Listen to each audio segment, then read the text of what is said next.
江湖传闻，龙鑫给自己家无极用的发动机，它不一样。本期拆台无极500发动机，来看一下它跟凯越500、魔锐500等等这些发动机有没有什么区别。我之前作品里面也有拆过凯越和魔锐，就是这台凯越500的发动机。离合呢都是长兴的离合，这个离合是没有错的，用的都是纸基的离合片。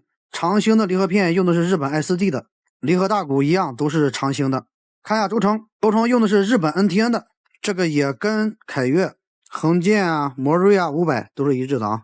为啥都这样怀疑呢？